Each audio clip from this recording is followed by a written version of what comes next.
Hi, welcome to this talk on photonics. This talk is going to be a summary of the course EP3200 Photonics offered by the Department of Electrical Engineering at IIT Madras.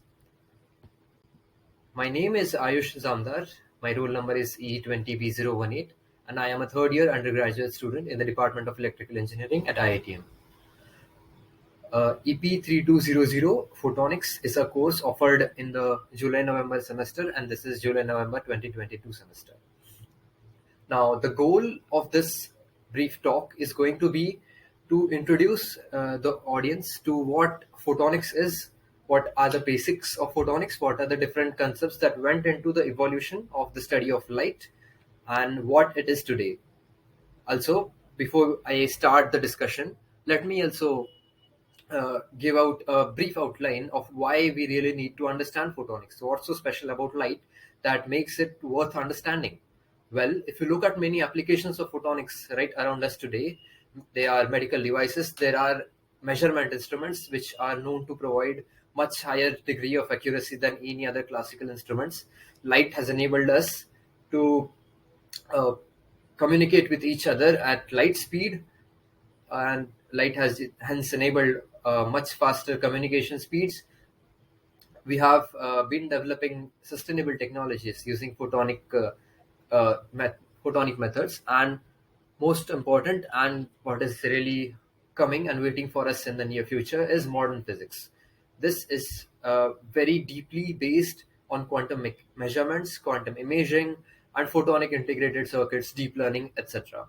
We'll come back to these applications towards the end of this talk, while then we would have established a brief understanding, a quick summary of what photonics is and how it evolved. So, coming back to the talk, this is going to be the structure. I'll first introduce the basic concepts that go into understanding light. Then we go through ray optics, which later evolved into wave optics, followed by electromagnetic optics in the previous century, and quantum optics as we see it in the 22nd century.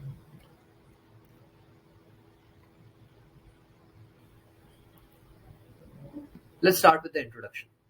Photonics is defined as the science and technology of light. It involves generation, manipulation, and studying the interaction of light with matter. The study of light started with ray optics.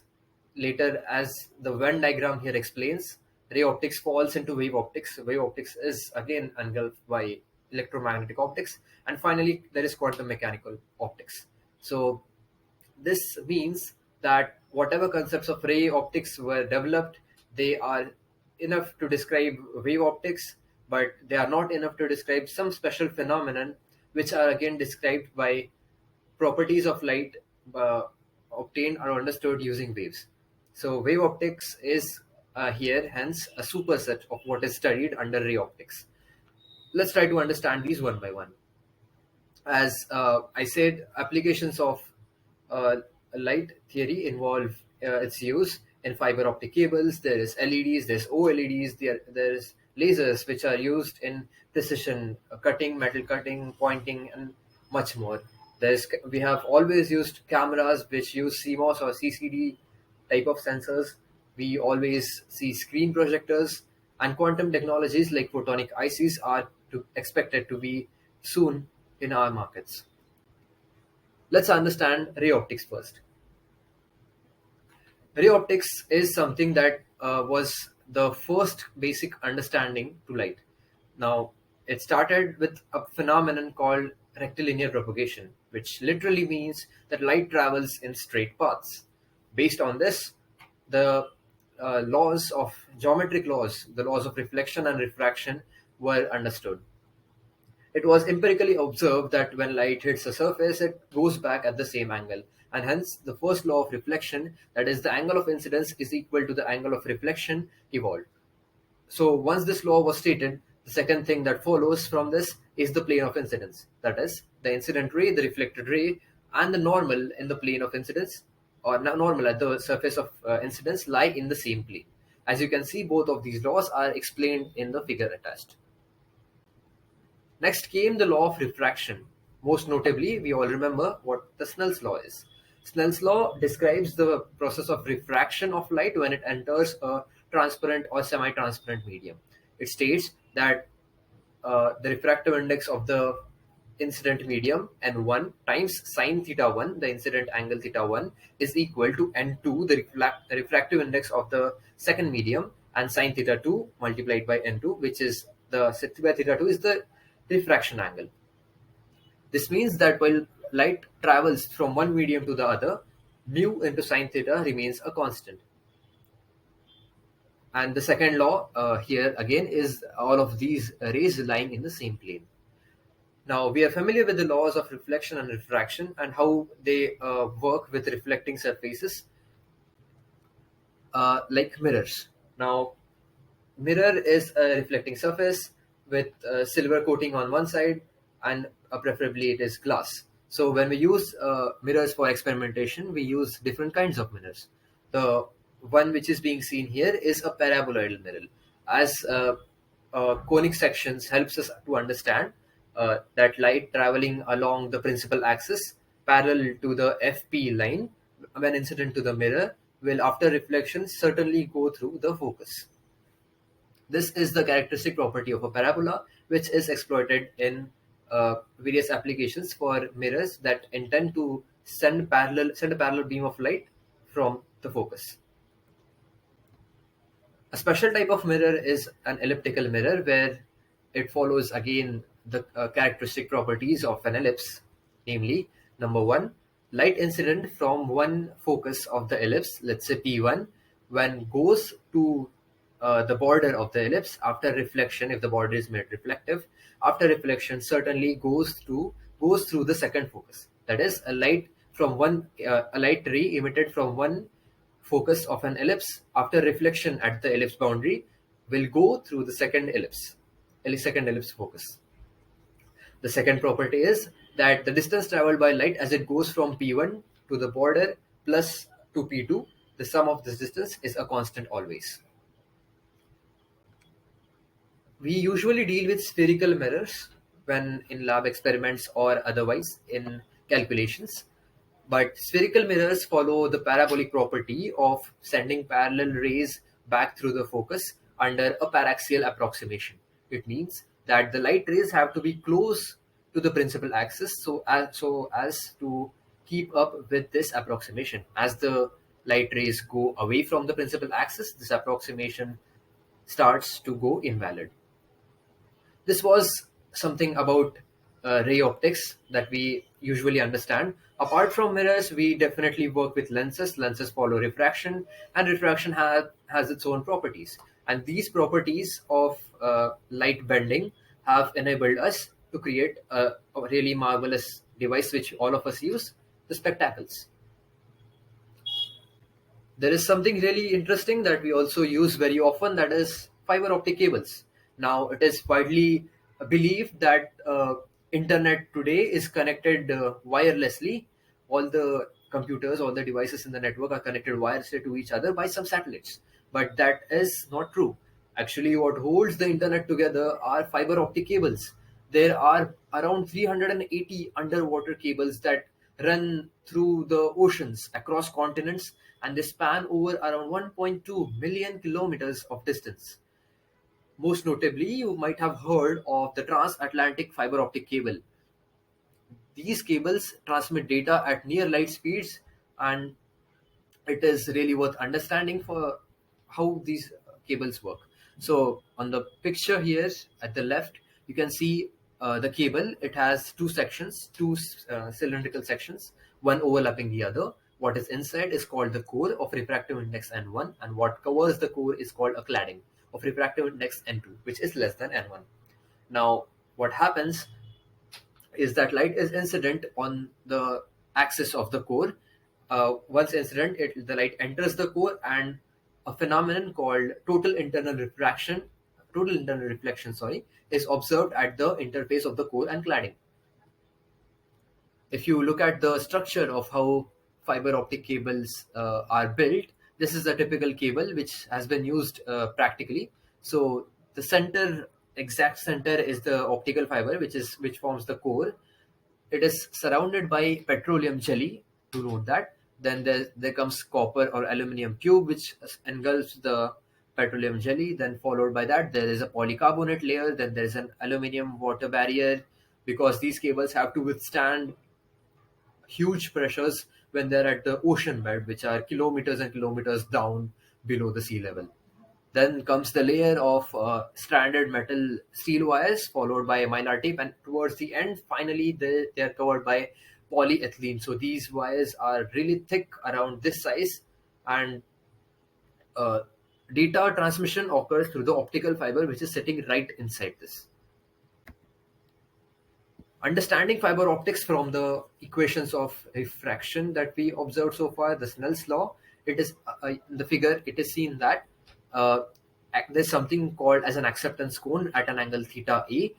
It basically means that when light is incident on the fiber optic, fiber cables axis, if as long as the light is incident at an angle less than theta a within the cone, it will be transmitted through the fiber optic cable by total internal reflection.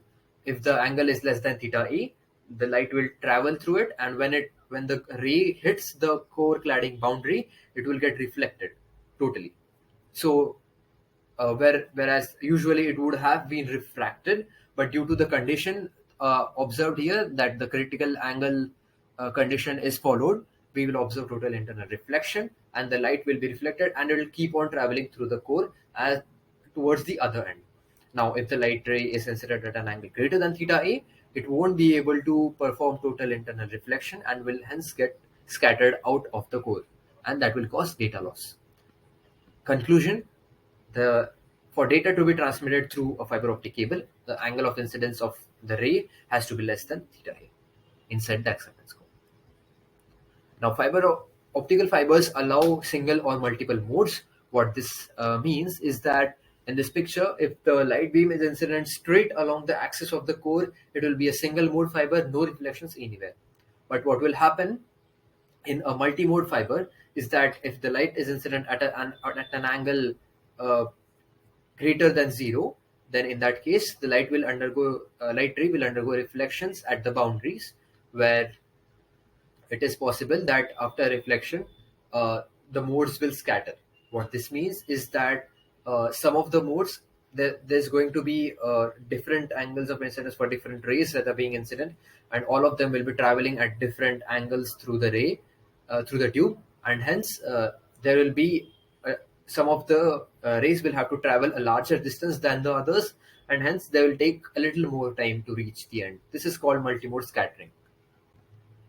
Now, in this diagram, there is something called a V parameter, which is given by the formula 2 pi a by lambda naught, where a is the radius of the cable. Na is something called the numerical aperture, which is given by the formula square root n1 square minus n2 square, where n1 is the refractive index of the core. Now, V parameter decides whether the incident beam is going to go as a single mode or a multi-mode. So as long as V parameter, the V value is less than 2.405, it is going to be a single mode condition.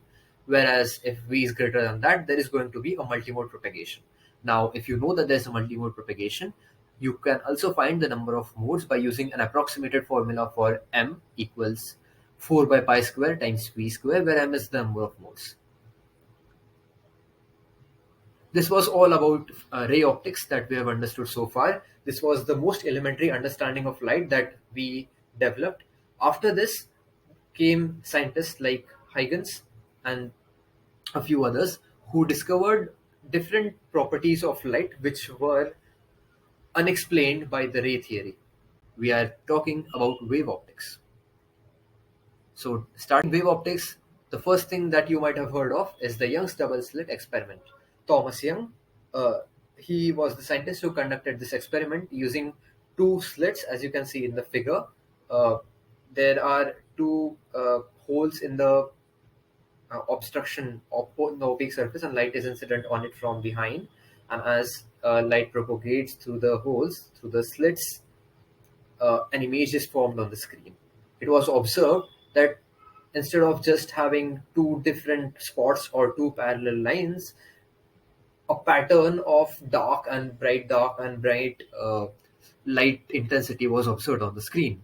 Well, this contradicts with the understanding of ray theory, and hence we had to understand light as waves. As you can see on the picture towards the left, light has been interpreted as waves, which explains how a wave, let's say a water droplet which falls on stagnant water, creates ripples, and those ripples move out from the point of contact as concentric circles.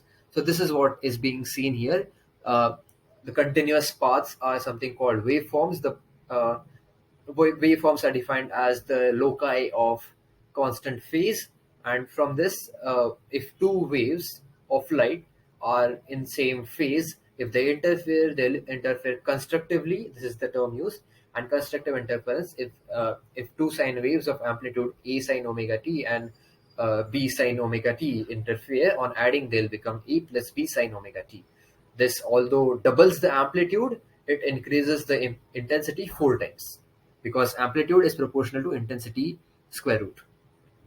Now, by understanding this phenomenon, a few properties of the Young's double slit experiment were understood that that can be seen here. If the slit distance is d, and if the slit and the screen distance is d, and the distance between the two slits is 2a, you'll have to use trigonometric approximations for points close and far from the axis to find whether you will see dark fringes or bright fringes, or what the path difference between the two interfering beams will be.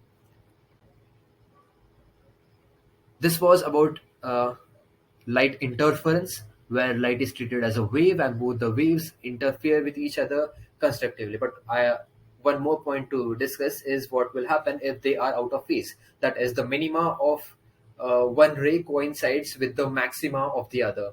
So in this case, it will be a sine omega t plus negative of a sine omega t, which adds up to 0, and which this is what causes the dark fringe on this pattern.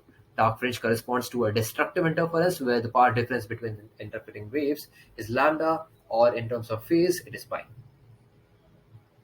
So now that we have started understanding some phenomenon using wave theory, one more interesting phenomenon that was observed was diffraction. Diffraction occurs when light travels through uh, a small aperture, which is comparable to the diameter to the aperture diameter is comparable to the wavelength of incident light.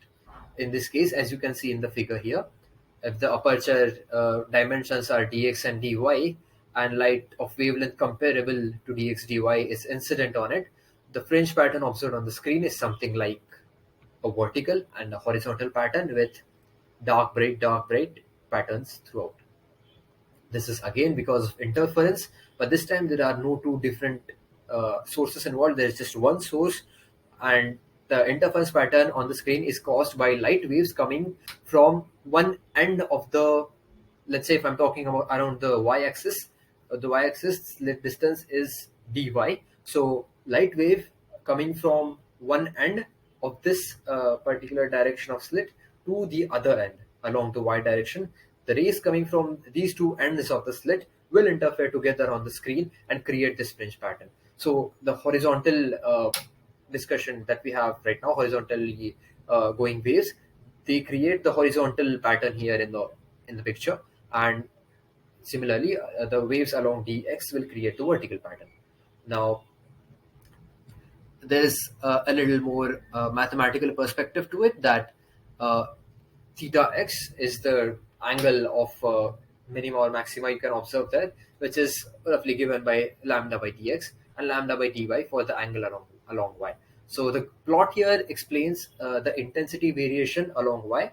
As you might expect, maximum intensity as seen at x0, y0, but intensity does not fall down exponentially from there, or maybe you could think of it as a Gaussian distribution, but it is not like that. There are peaks again for positive values of y, indicating intensity maximas, local maximas, and local minimas as it goes towards infinity. So this is the phenomenon of diffraction. And there are a few interesting experimental setups that are based on light interference. These apparatuses are called interferometers. We'll go through a few of them quickly, how they work and what use they find for us. So the first one here is Michelson interferometer. Now, in the figure, you can see that there is a light source giving out an intensity U naught, which is going to something called a beam splitter that is kept inclined at the center. Now, what happens is the beam splitter sends, let's say we are using the 50-50 beam splitter, which means that it sends half the intensity through it and reflects half the intensity. There is no absorption. Now, if the incident beam is split into half transmission and half reflection, the half beam which goes towards the mirror, the transmitted beam goes to a mirror. After reflection, it comes back. And similarly, another beam which was reflected goes to a mirror M1 and comes back to the beam splitter. Again, when the beams come back, they'll be splitted, reflection and transmission. The beam coming back from M1 will be reflected to the source, which will remain unaffected by the wave going back, as power supply is assumed to be constant, and the beam traveling through it is, let's say, I call it U1. U1 is the beam traveling through the beam splitter towards the photodetector. The other part of the beam which went to the mirror M2 is reflected back as U2, partially when reflected from there, it goes as the beam U2 downwards to the photodetector. Now there are two different waves that we have obtained by splitting the incident beam, U1 and U2. Depending on the path difference that these two waves have traveled through, we will be able to observe maximas, that is intensity maximas and intensity minimas at the photodetector. Now, one can also understand how this worked out at the beam splitter, because every time if the intensity halves, half of it will be going through, half of it will be going where we want it to the photodetector. For example, the reflection from mirror M1, half of it went downwards, half of it went towards the right source. Similarly, half of it was reflected from the mirror M2. So this is how we get the intensity at the photodetector. This was Michelson interferometer. Let's see two more. This is a Mark-Sender interferometer where two beam splitters are used. In a Michelson, we use just one. Now here, the light source U0 goes to the first beam splitter. Again, there is reflection transmission, goes to the mirror. From the beam splitter, there is something called a beam combiner being used here. Again, the two light beams come back at the beam combiner, reflect, transmit, and we have U1 and U2 at the photodetector. Again, U1 and U2 have traveled through different paths. You can see the paths in different shades used in the picture here. Now, based on how these two interfere, based on the path difference that they have traveled through, we'll be able to analyze whether we see constructive or destructive interference at the photodetector. Let's say we shift the mirrors towards or away from the other mirror, we will be inducing a path difference which will cause the fringe pattern at the photodetector to shift from dark to bright fringes. Hence, based on the number of fringes shifted, we will be able to understand how much path difference we have induced. There is an interesting interferometer called the Sagnac interferometer, which is used in a very uh, intriguing application at the optical gyroscope. So this is like the Michelson, just that it has one more mirror, one beam splitter, three mirrors. So the light source is incident on the beam splitter, the beam splits, it reflects. So the reflected beam is going to travel through the mirror in clockwise direction, whereas the beam transmitted through it is going to travel in an anti-clockwise direction. And when both these clockwise and anti-clockwise beams come back to the beam splitter and are partially transmitted through, they're received at the photodetector, and the path difference traveled by these two is going to be observed at the photodetector. Now, one might reasonably think that it's just the same path they have been through. Whether they go clockwise or they go anti-clockwise, it doesn't really matter. They're going to travel the same path. Well, you're certainly right in thinking this if you are. And if you think that even if we shift the apparatus a little bit to, let's say, if I shift the both of the mirrors on the right side, so as to increase the path length, I'm increasing the path of both the clockwise and anti-clockwise going beams. So what have I really changed? So what might be the use of this? Well, coming back to what I started this particular discussion with, that it is used in an optical gyroscope, which is really a nice application for this, because a gyroscope is a device that measures angular velocity. So if this apparatus, let's say if I'm using an axis that is entering the screen here, if it is rotating about this axis, all the mirrors and the beam splitters will be going around. When this happens, when this happens, one of the two beams which is going clockwise, let's say, will have to travel a longer distance than the beam going anti-clockwise. So when they travel a longer or shorter distance with respect to each other, they are inducing a path difference between them. And when this path difference is created, they are no longer in phase, and we are going to observe a non-maximum intensity at the photodetector. This is the laser gyroscope.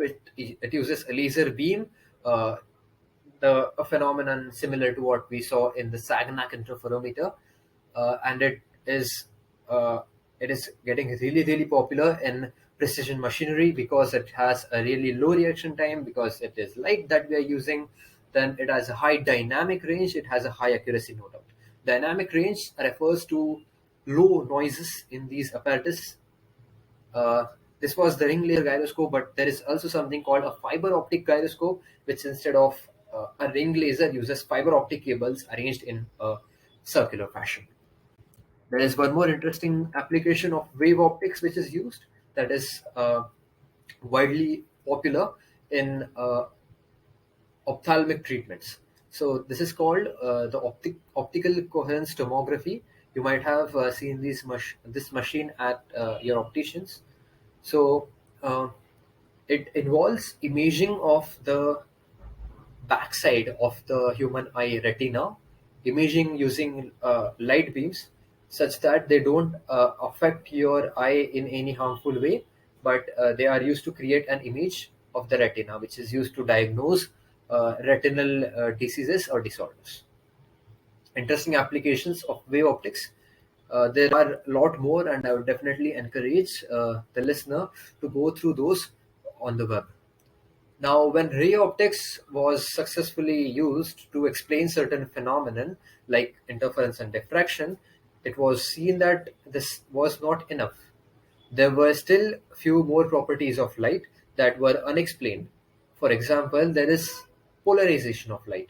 Now, polarization was observed by the Nicol prism experiment, where which we'll get to quite soon, where it was observed that light, although is a wave, it does oscillate, but it does oscillate in a particular direction. There is something specific about the direction of oscillation, so which was not explained by ray optics. And when we are talking about the direction of a quantity which has magnitude, we are talking about vectors. So there are vectors involved in the transmission of light waves, uh, which is the additional explanation that we require to explain these phenomena. It started with electromagnetic optics, and let's try to understand the basics of electromagnetic optics and how we try to understand light using these. The most important part, the laying foundation of electromagnetic optics was Maxwell's equations.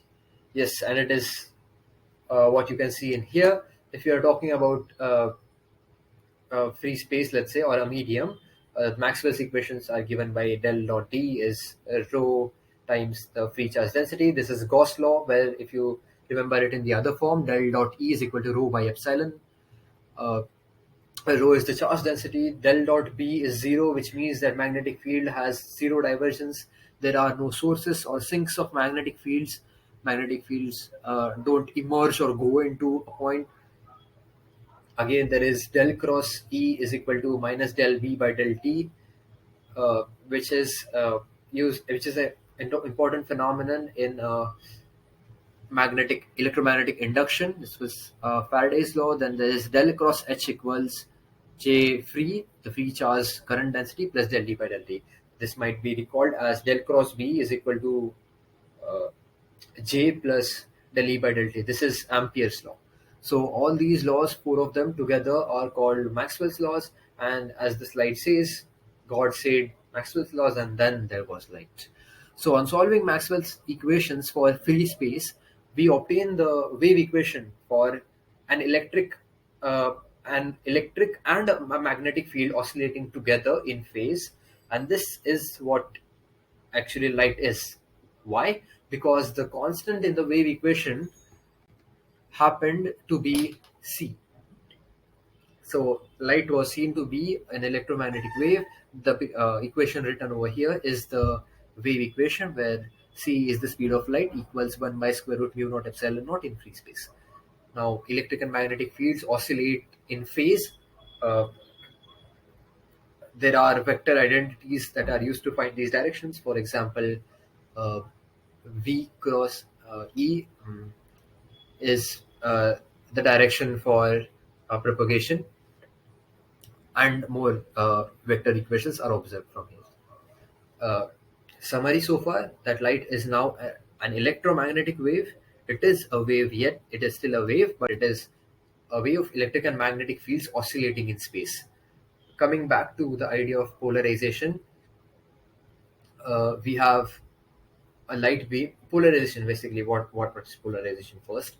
So polarization is the property of light, which means that light beams, the electric field and the magnetic field, oscillate in a particular fashion. There is a particular pattern in which these oscillate. The arrows in this picture indicate the electric field oscillation. If the electric fields in a light beam can be uh, the components of the beam can be taken around along two mutually perpendicular directions, as in this figure, up and horizontal. If the net electric field, can be expressed in terms of its components along these two mutually perpendicular vectors, the light is said to be polarized. Now, what relation exists between the field along x and the field along y determines the type of polarization. But as long as you are able to break the electric field into these two parts, it is polarized. It was observed that when light was passed through a prism, this is the Nicol prism, when it was passed through it, it was observed that only half the intensity came through, and it was uh, just one of the two electric fields that we just discussed. So essentially, the polarizer filtered out one component from the light beam and sent out a linearly polarized light. Now, we might take a moment to understand different types of polarizations. So if the electric field along x and electric field along y are in same phase, although they might have different magnitudes, the resultant will add up to one vector, which is a linearly polarized light. If they have the same magnitude, but the phase difference between both of them is 90 degrees, this is a circular polarization. If the uh, phase difference is 90 degrees, but the magnitudes are unequal, this is elliptical polarization. And if nothing is equal, it is in general an elliptically polarized wave. This can be proved using conic sections formulas.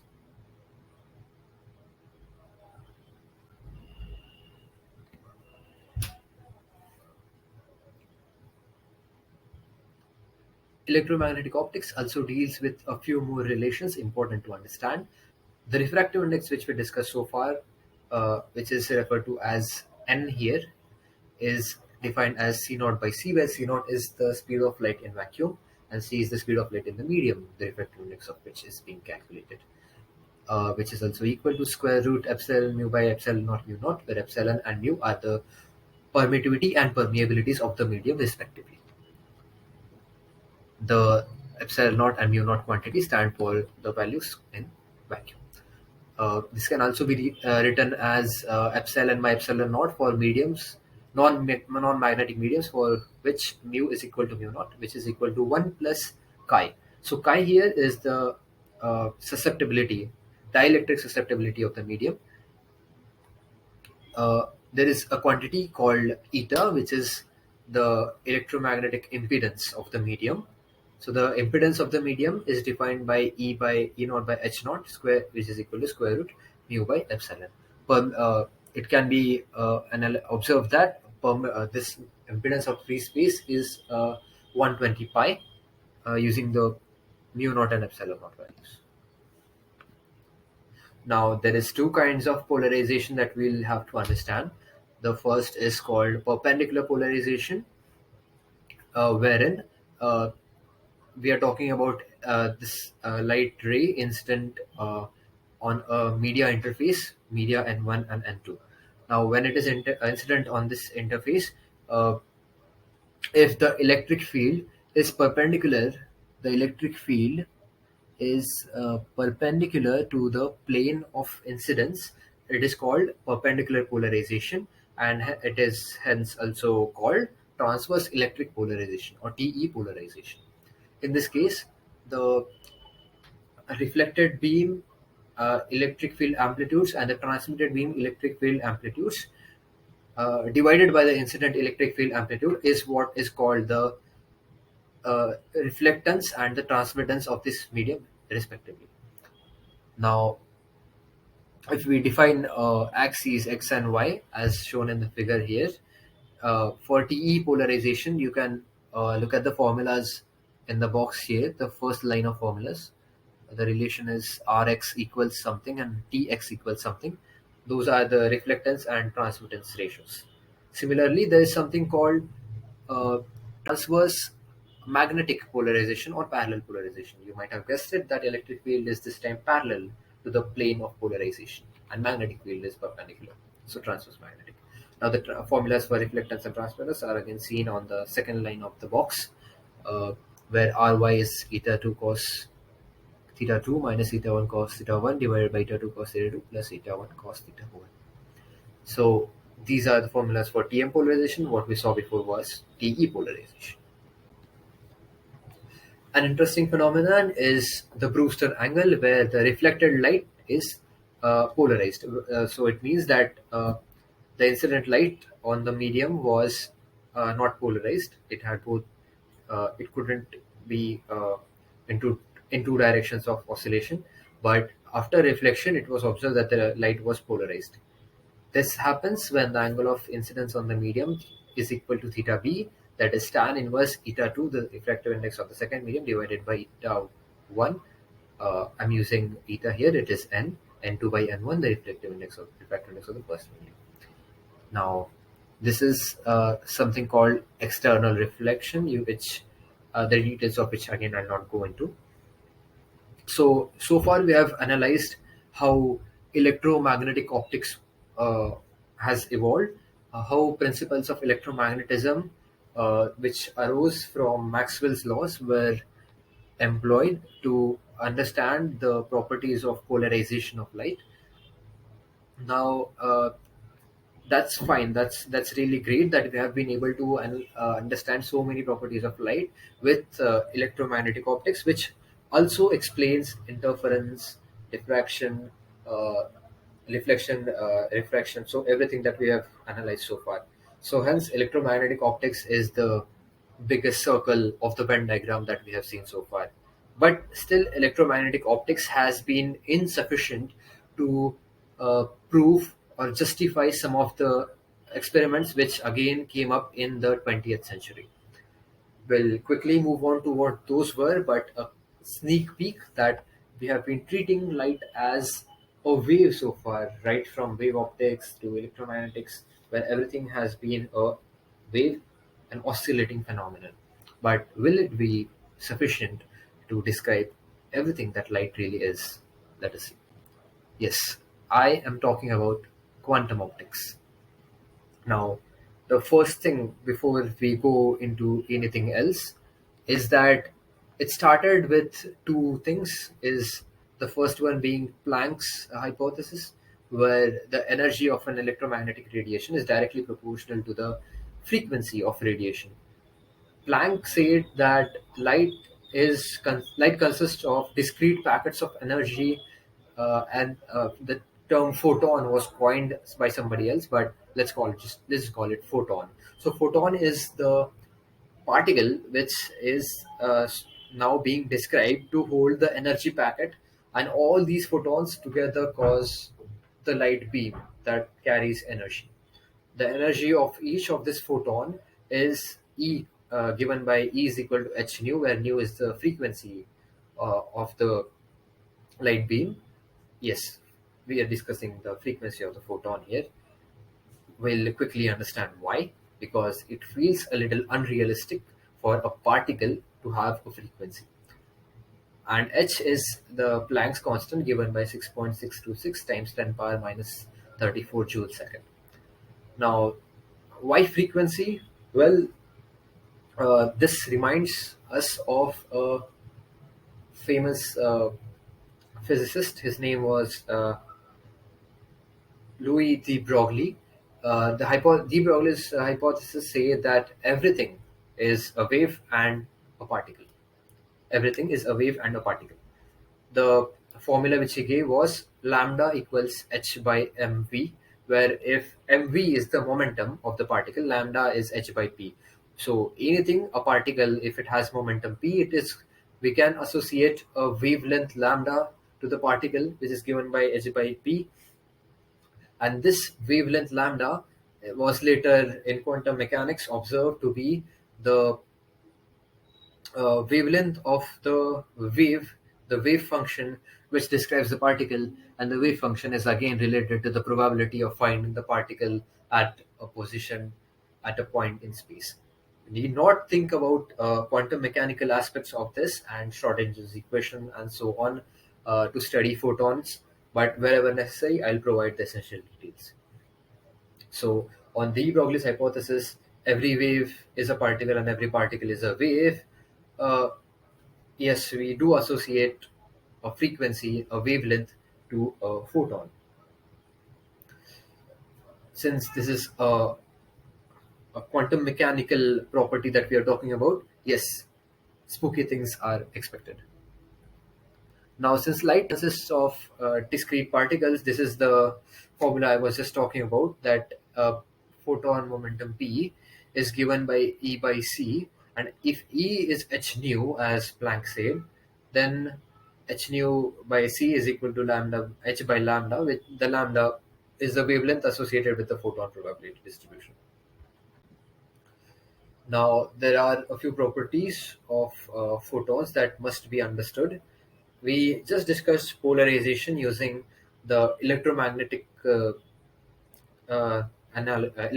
theory, but now let's try to understand what polarization is using the quantum theory. So, if a photon oscillates along the x-axis as shown in the picture here, it is said to be x-polarized. And when the photon is revolving about the z-axis, it is said to be polarized circularly. In this picture, in this particular case, it is going to be right circularly polarized. So the polarizations of light, which we so far thought of as the directions or the patterns of electric field oscillation, are now the way a photon oscillates as it goes along the way. So this was the polarization property of photon. I did not go into the depths or the clear-cut physics of how this works, but I'll definitely encourage you to do so, to read up this interesting concept if you think there's great resources available. Another important concept of the property of the photon that we must understand is the angular momentum. There is two types of angular momentum. There is spin angular momentum and the orbital angular momentum. If in an analogy to the electron, we did have spin and orbital angular momentum with an electron, where spin could have two values. Similarly here, spin angular momentum of a photon can hold two values. What could it be? Clockwise and anti-clockwise. Let's just call it 1 and -1 for simplicity's sake. So the coming back to the circularly polarized field that we observed, you can see the electric field vector as it moves along the direction of propagation by the red arrows, the red vectors in this figure. That demonstrates how electric field varies along the path. So as the circular should go, it goes along as the tip of the electric vector traces a circle. The overall three-dimensional shape looks like a helix, the tip of the vector. So what happens here is that the photon, as it moves forward along the direction of propagation, it rotates about itself. It rotates about itself, and this rotation is what the spin angular momentum is, the SAM interaction. So if it is rotating in one direction, that will be clockwise circularly polarized, and the other direction it will be anti-clockwise circularly polarized. Another interesting phenomenon is the OAM interaction. OAM is orbital angular momentum. It is when the photon revolves about the axis of propagation as it goes forward. Uh, this is again a quantum mechanical property. How this happens is when the phase distribution of the light going forward, if analyzed, is constant radially, but it increases uniformly from 0 to 2 pi along the circle. So yeah, the phase distribution is spatially distributed in a circular manner, so that uh, well, on the right side of the picture, what is being shown as a helix is the wavefront. So if you recall, I say that wavefront is the loci of points on in same phase.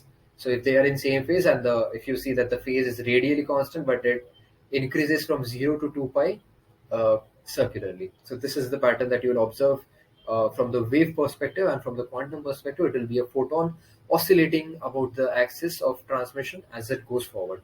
This is a helix. Now if I change the phase from 0 to 4 pi instead of 0 to 2 pi, it is going to create a double helix in the waveform, where there's going to be two waves and they're going to oscillate about each other as they go forward. So this is OAM interaction, the orbital angular momentum. Now let's try to understand the interaction of photons with matter. There are a few ways in which this interaction of the photon with matter could happen. This reminds me of, well, uh, why did they even think of quantum optics? Well, there was the photoelectric experiment performed by Sir Albert Einstein in 1905, which proved that when light is incident on a metal surface, a current runs through the closed circuit, implying that some electrons were ejected from the metal when light was incident on it. So this is why all of this quantum optic phenomenon was being thought of, and was later experimentally proven. But when we think of interaction of light with matter again from this perspective, the first possible interaction that is possible is we'll start with absorption. Now, what you are seeing in this picture is two different energy levels of the atom. Yeah, we are dealing with the atomic level now. So what happens here is the energy level 1 is the lower energy level. The electron is in that level, the disk there, and there is one more energy level 2, which is the higher energy level. So when a photon is incident on this space, the energy of the single photon h nu is absorbed by the electron, and this absorbed energy the electron uses to go from the lower energy level to the higher energy level. So there was h nu energy sent to the atom, but nothing came out. The electron just went to the higher state, so it has absorbed the incident energy. This is absorption. Now, there's something called spontaneous emission. What could possibly happen in this case is when the electron went up to the higher energy level, it could be a very unstable state, hence provoking the electron to go back to the ground state, the lower energy level. Now, if the electron goes back, there's going to be a loss of energy, and this loss of energy is observed as one photon being emitted. So this is the energy of the photon h nu being equal to the band gap of energy levels 2 minus 1. So this is the phenomenon called spontaneous emission. Spontaneous meaning on its own, so an emission meaning emission of a photon. Another interesting phenomenon is stimulated emission, where both absorption and emission happen together. There is one photon coming, it hit the atom, the electron took the energy, it went to the higher energy level. But what happened is, in this case of stimulated emission, the material exists in its state called an inversion state, where inversion means that there are more electrons in the higher energy state, but they won't drop down back to state 1, the lower energy state. So they are probably just looking for an incentive to go back to the lower energy, and this is provided by an incident photon. So what happens here is the incident photon somehow makes the electron in the higher energy level uh, go down to the lower energy, and hence the presence of one incident photon caused the emission of another photon by this drop down, and hence two photons came out as a result.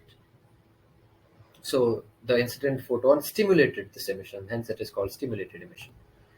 Now, if you look at this figure closely, you will see the phenomenon in work. So two of the very popular things that we are really familiar with, fluorescence and phosphorescence.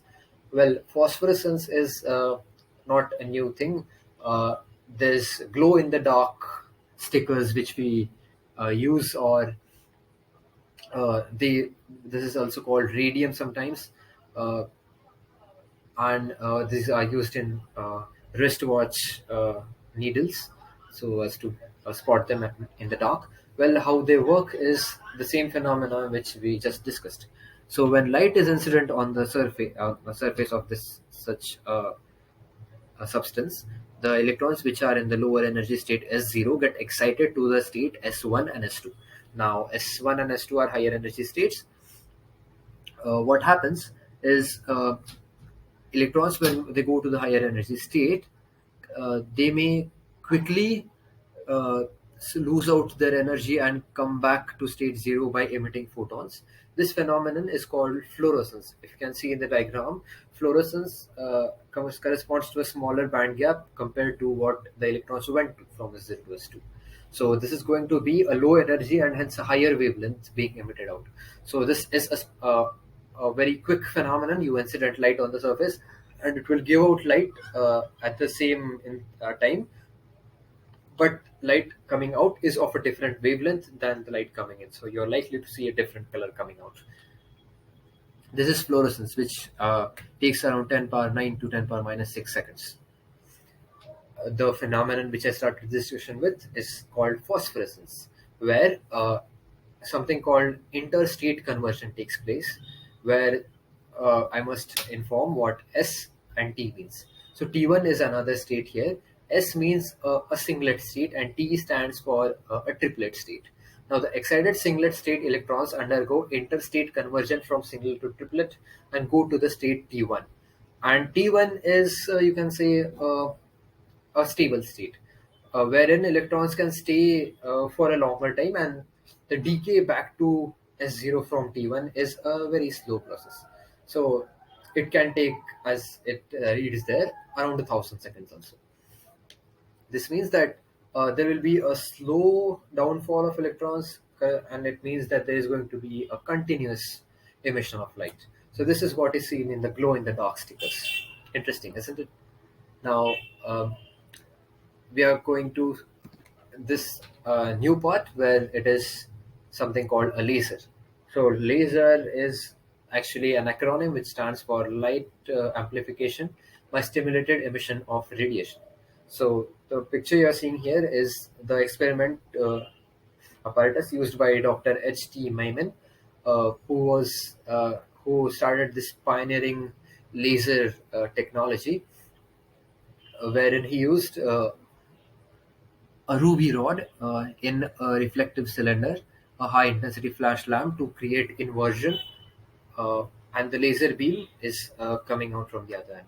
So this is an optical cavity where there is 100% reflective mirror on one side and a 95% reflective mirror on the other side. So every time electrons go through the gain medium is the material, semiconductor material.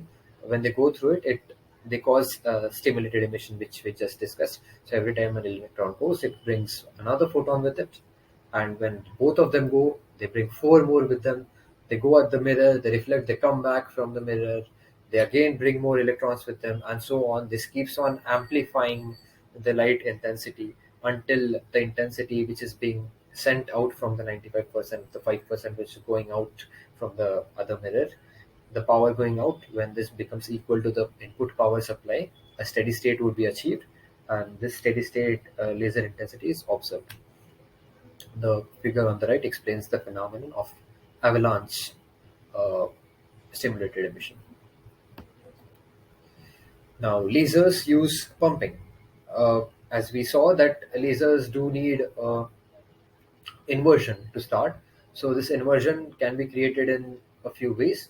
The first method discussed here is a three-level pumping, where at the pump, the external power supply will push the electrons from the ground state to the state 3, which is a short-lived state from which the electrons will rapidly fall to the second state, state 2, which is a long-lived state.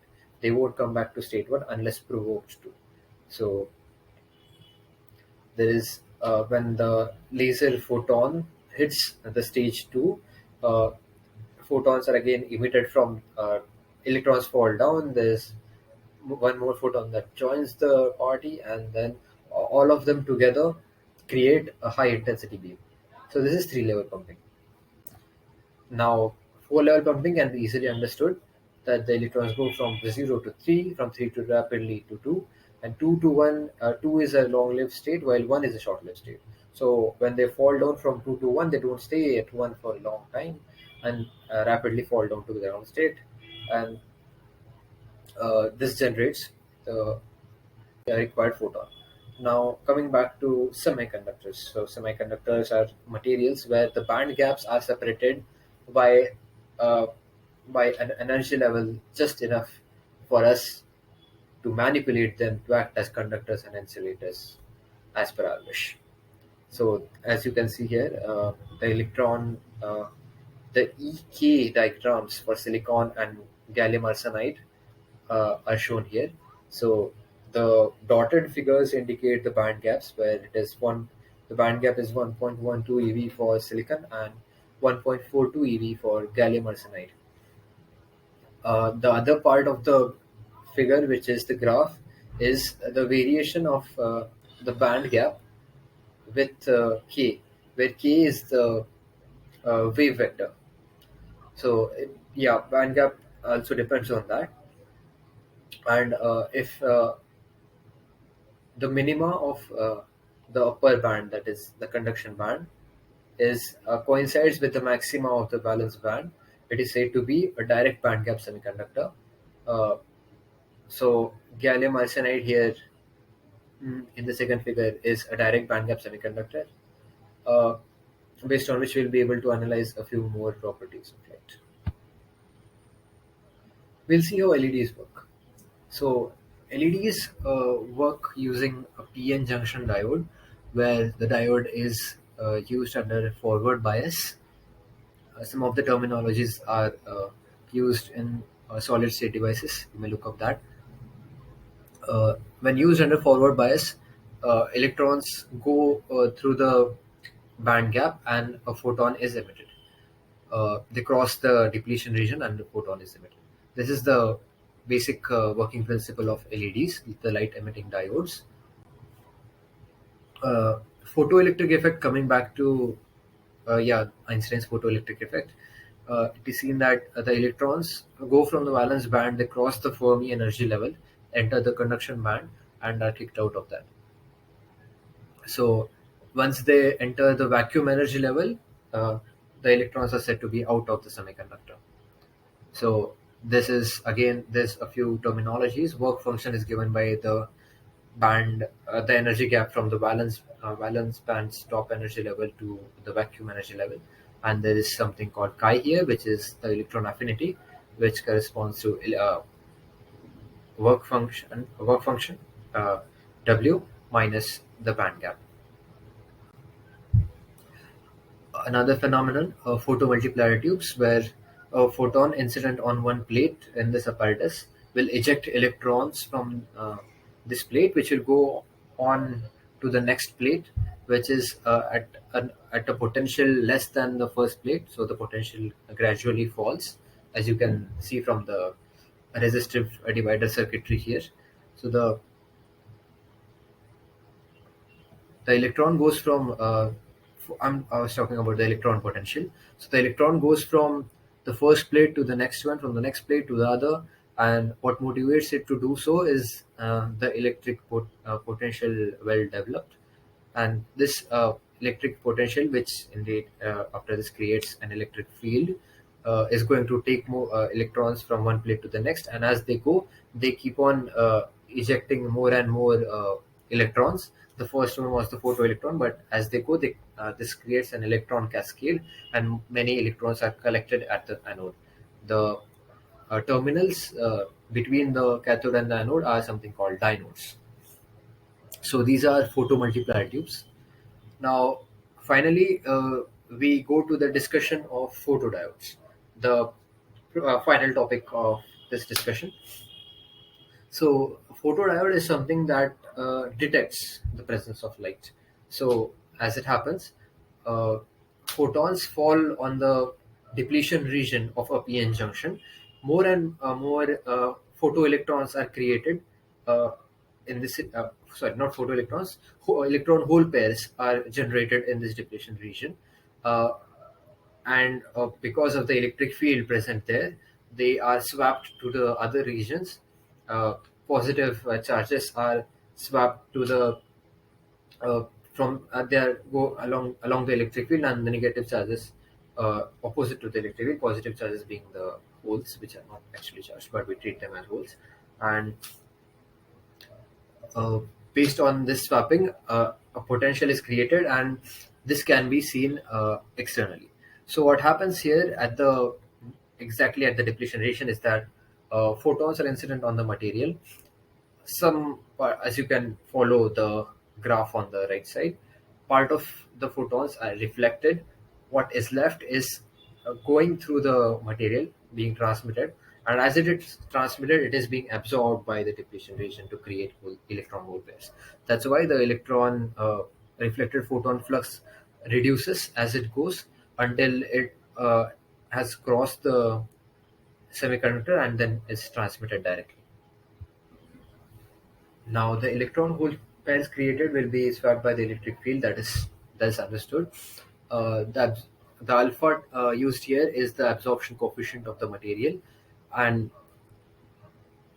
this is how the photons are absorbed through the material. Now, based on which we can understand two quantities. Uh, this is something called photodiode efficiency and photodiode responsivity. So efficiency is defined as the photocurrent, number of electron hole pairs generated divided by the number of photons incident. So since electrons and holes go in opposite directions, since holes contribute to the current and electrons are opposite to the direction of current, so together they are causing a current. So this current is the photocurrent that is developed in a photodiode. So the electron hole pairs divided by incident photons is called the efficiency, photodiode efficiency, and responsivity R is defined as the current, photocurrent divided by the incident power. Units are ampere per watt. Now the formula is seen here that lambda by 1.24 is used when lambda naught is in micrometers, uh, and E, H nu are the standard constants. So this is what photodiodes are all about, and very interestingly, photodiodes are used in camera pixels to understand the incident light in wavelength, the light intensity, whether the light coming in is very bright, what color it is. In this picture, this describes a single pixel of a camera. This is a CMOS color mono and color pixel layout, where there are many pixels together, and there is photodiode circuitry, which the goal of the analog circuitry is to understand what wavelength it is captured and what color it has been. An interesting application, can certainly look up to that. So yes, this is all about the very fundamentals of photonics, right from ray optics to quantum optics. We understood every basic principle that involved in the study, what was involved in the study of light. But it is really curious, makes me curious to understand what the future holds for this field. So I'll just not explain what applications each of these are just by stating them the way I did in the beginning. like I just said, there's fiber optics, there is optical cores, tomography, that's using imaging, and so on. So I'll just show you a few news clippings that I took from the web. These are these are from 2022, just this year, not even very old. I'll just read out a few of these for you. So the first one is from IEEE Spectrum. It says the future of deep learning is photonic. It says photonic quantum computer claims speed up advantage. Photonic concepts are really used for photonic integrated circuits, which are becoming widely popular these days to replace the electron circuits, because photons are being it has become possible to manipulate and detect photons much easily and faster. So the algorithms of deep learning, image processing, computer vision have been proven to run much more fast and efficiently at a low power consumption on photonic chips. So this is what is being talked about there. Another thing, single laser and optical chip pair sets data transmission, something about that. So I think you can also see the dates here. The 4 days ago corresponds to somewhere around last week of November, around November 15. So there is Silicon photonics market size worth 3.59 billion by 2028 is estimated by this firm. $1 billion economy being built on silicon photonics. Photonic integrated circuit market will hit 41,000 million dollar revenue by 2030. This is another study. One more slide on this, that China's first photonic chip production line to be ready by 2023. The second quantum revolution needs reinforcements, says another article at photonics.com. MIT News says that deep learning with light is being implemented using photonic chips. IEEE Spectrum again, it says that photonic chip performs image recognition at the speed of light. Damn, mind blowing. There's another article which says photonic processor can classify millions of images faster than you can blink. Yes, the speed of light. That is what it is. Yes, so this is just a few things, and that this is not really old. This is just the 2020 to 2023 year, the current year we are living through. This is something, the data that which I obtained in November 2022. Uh, so as you can expect from this, that really this is going to be a technology of the future. There's so much that photonics has got to show the world, and hence a quantum photonic revolution is in the making. We are living in the second quantum revolution, where photonic technologies are being used for quantum measurements, imaging, and much more. With this, I conclude this brief talk on the fundamentals of photonics. This was course EP3200. I am truly grateful to Professor Shivananju B N at the Department of Electrical Engineering, IIT Madras.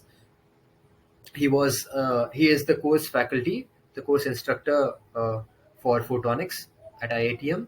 I'm thankful to him for his wonderful lectures on photonics.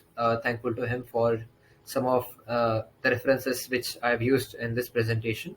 I've taken from him, his slides, and again grateful to him for this wonderful opportunity to describe the course in a quick 1 hour session. I'd like to thank Vox at YouTube for their inspirational videos on fiber optics, quantum technologies, and much more.